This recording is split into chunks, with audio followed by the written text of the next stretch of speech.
Denmark প্রবাসী জামাল ভুঁইয়া ও Finland প্রবাসী তারিক কাজের পর এবার লাল সবুজের জার্সি পরে খেলবেন বাংলাদেশি বংশোদ্ভূত ইংল্যান্ড প্রবাসী ফুটবলার হামজা দেওয়ান চৌধুরী।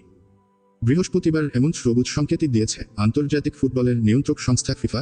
বিষয়টি নিশ্চিত করেছে বাংলাদেশ ফুটবল ফেডারেশনও বাফুফে। এক বিজ্ঞপ্তিতে বাফুফে জানায়, বাংলাদেশ ফুটবল ফেডারেশন অত্যন্ত আনন্দের সঙ্গে জানাচ্ছে যে হামজা দেওয়ান চৌধুরী বাংলাদেশ জাতীয় ফুটবল দলের হয়ে খেলার অনুমতি পেয়েছেন। ফিফার ফুটবল ট্রাইব্যুনালের প্লেয়ার স্ট্যাটাস চেম্বার এই সিদ্ধান্ত জানিয়েছে। ফুটবলার হামজা চৌধুরী নিজেও তার ফেসবুকে দেওয়া এক ভিডিও বার্তায় বলেছেন, সবকিছু ঠিকমতো চলছে। বাংলাদেশের হয়ে খেলতে অধীর আগ্রহ নিয়ে অপেক্ষা করছি। আশা করছি শিগগিরই দেখা হবে। হামজা আগেই বাংলাদেশি পাসপোর্ট হাতে পেয়েছেন।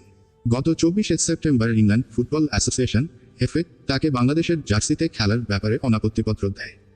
পরের পদক্ষেপ হিসেবে ফিফার প্লেয়ার স্ট্যাটাস কমিটির কাছে আবেদন করে বাফুফে। এই কমিটির কাছ থেকে বুধবার আনুষ্ঠানিকভাবে চিঠি পেয়েছে বাফুফে। এর ফলে আগামী 25 মার্চ ভারতের বিপক্ষে এশিয়ান কাপ বাছাইয়ে বাংলাদেশি জার্সি পরে খেলতে আর কোনো আইনত বাধা রইল না ইংলিশ প্রিমিয়ার লিগে লিস্টার সিটির হয়ে খেলা হামজা চৌধুরীর। বাংলাদেশি পরিবার ও নিজের ইচ্ছায় বাংলাদেশ জাতীয় দলের হয়ে খেলতে আগ্রহী ছিলেন এই ইংল্যান্ড প্রবাসী। যে প্রত্যাশা নানা ধাপ পেরিয়ে অবশেষে পূরণ হতে চলেছে। হামজা চৌধুরীর আগে ইংল্যান্ড যুব দলের হয়ে খেলেছেন। এবার তাকে দেখা যাবে বাংলাদেশ জাতীয় দলের জার্সিতে।